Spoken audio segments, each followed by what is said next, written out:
Next question में 3 rods copper brass and steel are welded together. तो suppose ये हो गया इस तरह से कॉपर रॉड, ठीक है, ये हो गया सपोज स्टील रॉड एंड इसी तरह से ले लेते हैं सपोज ब्रास रॉड, ठीक है। एरिया ऑफ क्रॉस सेक्शन सभी का सेम है, area of cross section is 4 centimetre square. ये हो गया copper brass and steel. The end of copper rod is maintained at 100 degree Celsius. तो ये हो गया 100 degree Celsius, whereas end of brass and steel are kept at 0 degree Celsius. तो ये भी 0 हो गया। Length of copper rod given है 46 सेंटीमीटर, ब्रास रॉड का गिवन है 13 सेंटीमीटर और स्टील रॉड का गिवन है 12 सेंटीमीटर, ठीक है। The rods are thermally insulated except at ends. Thermal conductivity हमें दिया हुआ है सभी का।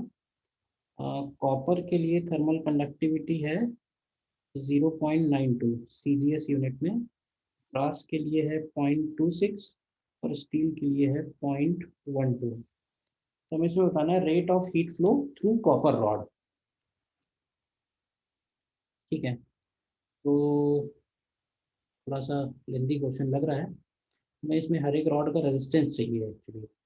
एक रेजिस्टेंस ये है, एक रेजिस्टेंस ये है, एक रेजिस्टेंस ये है। तो लेट से ये हो गया R1, ये हो गया R2 और ये हो गया R3।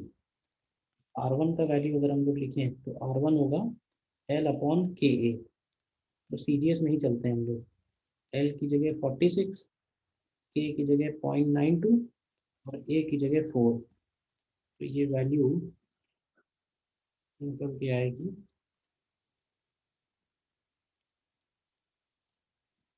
ये वैल्यू निकल के आएगी 22। इसी तरह से R2 निकालें अगर, तो ये होगा 13/0.26 इंटू 4।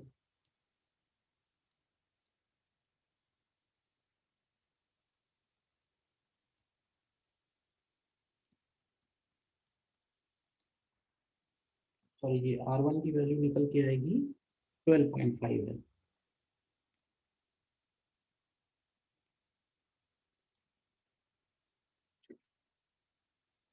R2 की वैल्यू लिखें अगर,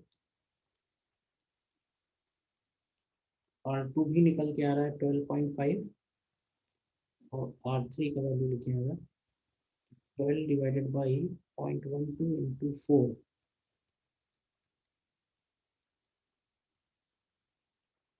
तो ये निकल के आ रहा है 25, ठीक है। तो देखो इसको हम ऐसे ही बोल सकते हैं। देखो एक तरीका तो ये है इसका कि हम ये जंक्शन पे टेम्परेचर कैलकुलेट करें और फिर हम रॉड कॉपर में हीट फ्लो निकालें। लेकिन हमको एक बात ये भी मालूम है कि इस केस में हो क्या रहा है एक्चुअली, हीट जो है इस एंड से आ रही है और फिर इधर और इधर जा रही है। तो अब देखो क्योंकि यहाँ का जीरो और यहाँ का जीरो सेम है, अगर ये सेम नहीं होता तो हमें ओ पॉइंट का पहले टेम्परेचर निकालना पड़ता है, बट क्योंकि ये सेम है तो हम एक काम ये कर सकते हैं कि ये दोनों रॉड एक तरह से पैरेलल में हो गई और इसके साथ इसका सीरीज कॉम्बिनेशन है।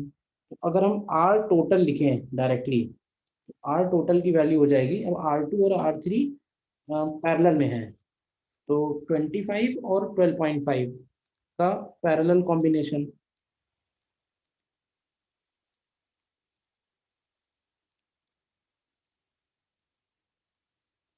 आएगा 25/3 और उसमें हम लोग ऐड करेंगे 25/2 यानी कि 12.5।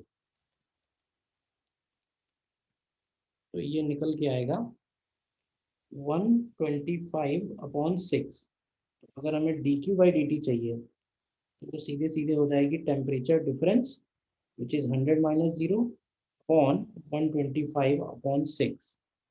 तो देखो कितना आता है फाइनली आंसर। तो ये कैलकुलेट होके 4.8 आ रहा है। CGS में कैलकुलेट किया है तो ये कैलोरी पर सेकेंड में ही आएगा निकल के। ठीक है।